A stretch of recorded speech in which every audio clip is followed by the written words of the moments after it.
Hey there, I'm Scotty Boxer and this is my LDV Deliver 9 camper van, and I'm about to travel around Australia in it.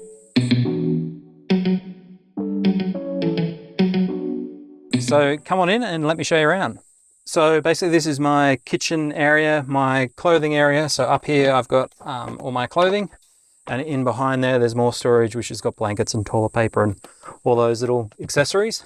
My microwave, my cutlery, and a tip that I would give a lot of people is something like this to hold all your cutlery. It's stacked up nicely rather than a big tray. It's helped greatly recently. Less noise too.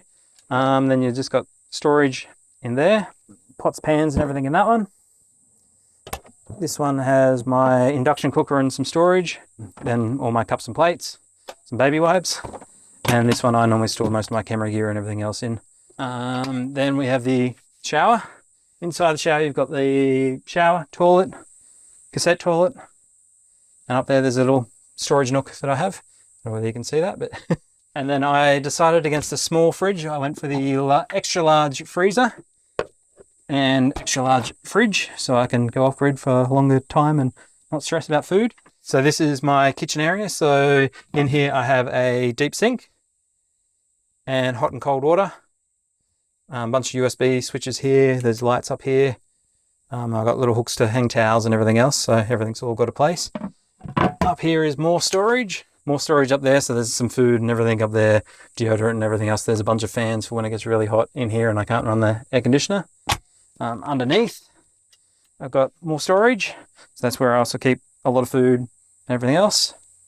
The reason why I live in a van and makes it was more affordable to travel Australia, more convenient, and because Australia is such a big, huge country, you can basically go from spot to spot much easier. And this is semi-stealth, so I do not always have to be in caravan parks, and the way it's built, I can sort of live long-term in the van. Mostly, that's probably the biggest reason. I love travel. I've driven across America and everything else, so this was my next step, traveling the home country.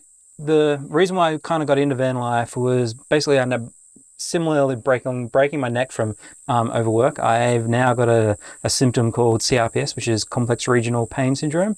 Basically, that's what set me into I'm leaving work, getting rid of stress, getting rid of everything else, and moving into a van and just traveling and taking the easier life, the more laid back style life. And then we go back into the dining area. So basically, this is my dining area with a swivel table and everything else, so I can use that while preparing food in the kitchen or eating and everything else here. That also mounts to the back here, so I can swivel and turn from the back and have the table outside if I want. From there, I'll take this out, just pop it out here for a second, and if I push this button here, the bed will come down from the roof, and that there is my bed. So there's a button in the back here, and there's also one just along the side there, which will bring the bed down from, whether I'm in the back or the front, to give access in and out of the van. I believe that the bed is about a double size. I think it's about 1.8 one way and 1.4 that way. I do believe I'm 1.82 centimeters tall, so I'm just a smidge too tall for the bed. I normally sleep diagonally anyway, and it's just me, so it's big enough for me. And in the side here, I've got extra lighting, which is accessible from when the bed's down or not. And there's also USB ports in the lights to help keep phones and everything else charged. Under this seat is all my electrical. I can show you that in a second. And on this side is just storage and my gas bottle for the hot water system. And this here is my extra battery for if I ever need that extra power, or if I need to recharge this one to run the fridge or anything if I'm off grid for a long time. I haven't had to use it yet. Normally I just run my laptop off it because it's easier than turning the inverter and everything else on. So the van build and everything itself, complete with everything in it, was about $100,000, $110,000 all up. So that was the van, the complete build, batteries, everything. It's quite expensive, but it's also cheap compared to some other vans. This is a little bit next step up from camping. It's not as rugged as camping. It's more like glamping. Camping, you're in a tent, whereas can store everything within the van, and it's a little bit more luxurious. I'd call it glamping. So if you like your camping but you want to go the next level, a bit more nicer, a bit more luxurious, this is probably the next step from that. So far it's been good. I've been in the van 6 months, probably 5 of that full time in the van. A few bits and pieces in between. I'm back here on the Sunshine Coast visiting my parents and house sitting them and making a few adaptations to the van after being in it for 6 months. Kind of pick up a few things that you need to change. But yeah, it's been great so far. No knock on the doors or anything like that for parking in places I shouldn't be. Few off-road adventures that I shouldn't have been on, which has been okay so far. So it's been good. It's been good apart from internet. I work on the internet, and Australia, in some places, our internet service is probably one of the worst in the world. I've had better internet in Bali and Indonesia and everywhere else. So Australia's internet, even here at my parents' place, I basically get no reception. I've got a booster in the van, which helps. But if there's only 1 bar, you're still only getting 1 bar worth of internet. So Starlink is an option, upset for the price. So basically this is the electrical system. This here will turn the inverter on. So then I can use 240 volt from within the van, so that it'll run the microwave, blender, pretty much laptop, anything. I can just plug in and use that once the inverter's on. That microwave will probably beep in a second, because that's now got power. This is my red arc power checker. So basically I can see how much energy is going in, how full it is. At the moment we've got 10 volts coming in from solar. It's 60% full, and it's about 11 hours until it's flat with the fridge and everything else running at the moment. But the least it's ever gone down to is about 7%, and I've been off grid probably 5 to 7 days without starting the vehicle, freezer, everything running. It was about 7 days and it was raining as well. There's 220 watt solar panels on the roof, so it's not a huge amount, but it's a fair bit. That battery there's 200 amp hours, and that one's about 200 amp hours. And then I've got an additional one which I haven't used yet in the front underneath the driver's seat, which is another estimated 200 amp hours. So they're the Blue Yeti generator, electric generator basically. Here I can test, see how much water I've got. So the tanks are almost full, and that's to turn the pump on and off for running the water. If I want the hot water on for gas, I just turn that on. If I'm plugged into mains power, I can just turn that on and it'll heat the water off the mains power, and the fridge also will turn into running off the mains power, and the power points will automatically start running off the powers, so I don't need the inverter on. Up here, behind this is a stereo, so I can do Bluetooth and everything else to it. There are speakers on the outside and speakers in the roof, so basically have a party if you want. So the AC unit on the roof is a Dometic AC. It keeps in here really cold, really quick. Upset it draws a lot of power. So the Blue Yeti, I can probably have it on for about an hour and a half. It'll cool it down in like 20 minutes, so I have it running, but it'll flatten Blue Yeti in about an hour and a half. So it draws a lot of power. So basically you only use that when I'm in a caravan park or plugged into mains. Unless it's stinking hot, then I plug it into that. And I've got a power point. Instead of running a lead to the external one, I got an extra one put on the inside, so I just have to run it from there to there, and that turns the mains on. Then I don't have to leave that expensive thing outside for someone to steal. And these are also touch lights. See, they're dimmable. Some of the benefits I've found are probably it's cheap, or fairly cheap. It's cheaper than rent. I rent my apartment out, and that rent is covering more than enough of this lifestyle. So that's covering a lot of things. The freedom to do whatever you want, go wherever you want. There are limitations to that because you can't always find a nice, comfy place to sleep. But just I found it an easy, chilled, relaxed place. I can pull up next to a waterfall or the beach, or if it gets too hot, I move on. If it's raining, I move on. Whereas if you're in a house, you basically can't do that. Biggest challenges is probably finding a place to sleep. It's safe-ish, or you're not going to, get in trouble for sleeping there. My tip for people is to kind of find an apartment block or a lot of apartments and park out the front, because they never know exactly which apartment that you're visiting because you're not visiting any. So that's probably my tip. Whereas, people don't know where you belong. Whereas if you park out someone's house, they're like, oh, who's that? Who's that? Constantly. So that's probably my tip of that. Other challenges is finding water, but caravan parks are everywhere, and there's taps and everything else, and a place to empty your toilet. They're probably the biggest hassles. Other than that, I've got a huge freezer full that I can fill with food, so I can go off grid for weeks at a time, and solar to charge everything. So inside here is my camera stand and all the electrical. So basically that's the hot water system, which runs off gas and electric. That's the Selfie booster for boosting my internet. All your electrical, the battery is under that. The inverter and the solar converter, whatever that is, whatever you call that. So that's basically a nice, neat, tidy electrical.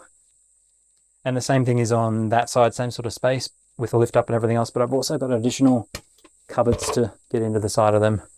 So it's insulated on all walls except for the back door and that sliding door. I don't know how much insulation or what they used, but yeah, it's pretty good at holding the heat out. It's also pretty good holding the heat in on a really hot day and the cold in as well. So once, as I said, I can charge the aircon and it'll be fairly cool in here for a few hours, enough to get you to sleep if you really need to, especially if you're up north in 40-degree heat and, 100% humidity and just sweating balls doing nothing. So on this door and the sliding door, I have these push out sliding. So I've got a blackout blind. So then basically I can sleep in here no matter how bright it is. Mosquito net or bug net, and then that can open up so that you can have fresh air and also to access to open and close that window. I've also got bug nets on the outside. I move that magnet, which come down and the other side comes down. That's basically more so March flies when you're up north, and also mosquitoes, and just keeps most little tiny bugs and everything else out. These are also cheap from Bunnings, $50. I learned a lot over the years during traveling, because I've traveled to like 36 countries around the world. So I've learned a lot solo traveling around the world. So this is just a step onto that. Basically, you can do anything that you really want to, even with an injury. Some things are harder than others, but you can still do it no matter what. Just, got to pace yourself, work around things. But basically, if you want to do something, do it. Hire one, see if you like it first. It's not lifestyle for everybody. There are, pros and cons. Like we sort of said before, you've got to find water, the toilet, place, all those sort of places. And it takes that a little bit of adjusting to get used to, and sleeping in such a confined space. So test it out in a hire one for the weekend, hire one for a week, test it out that way. But otherwise, if it's something that you think you're doing and unsure, I'd say do it, give it a go. Got nothing to lose. People who don't mind getting a bit messy, because dust and those sort of things, this thing's always got dust in it, no matter what, no matter how much you clean it and everything else, there's always going to be dust and dirt. You're open to the elements. So that sort of thing, if you're a clean freak, it's probably not for you. I think if you're just an adventure seeker, or like adventure, or just escaping, getting out there, enjoying, different things, and it's not always great though, like living in car parks or in those sort of things is not always good, and trying to find internet and toilet, as I keep saying, those sort of things, it's not always glamorous like Instagram, but it can be. Like there are days and there are times that it's like an Instagram, and then there are days and times it's like living next to a dump. So you got your ups and downs, just like living at home. You might have bad neighbors. I can move away from my bad neighbors. So basically I've got some extra storage that I've put on the back door.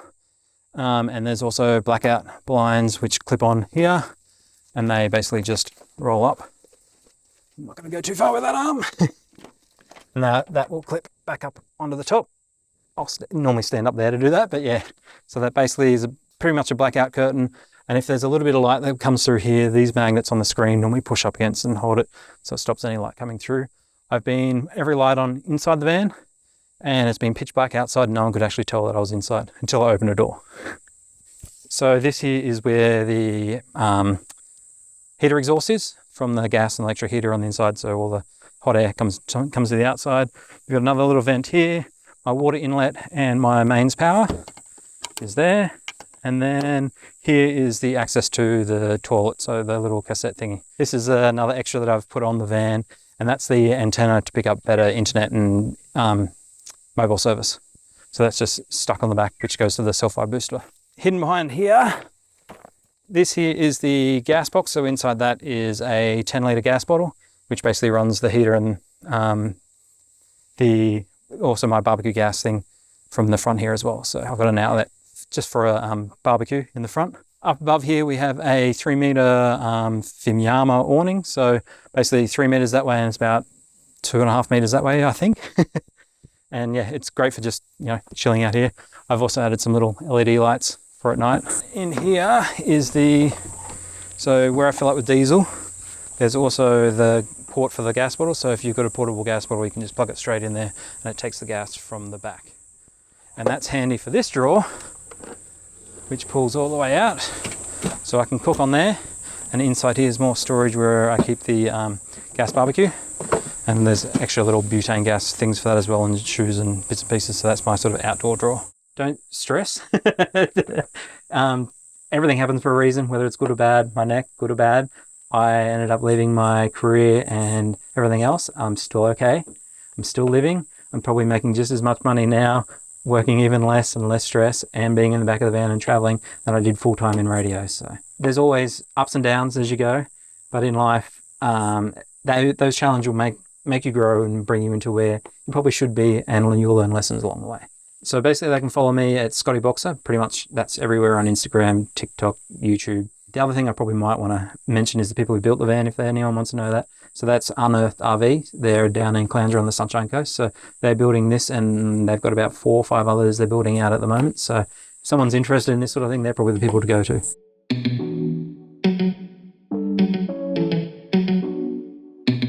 Thanks for watching, and if you enjoyed this video, please share it with a friend. Also, if you want to watch more alternative dwellings, we've got a playlist popping up right here, and we release new episodes every single Sunday, so consider subscribing.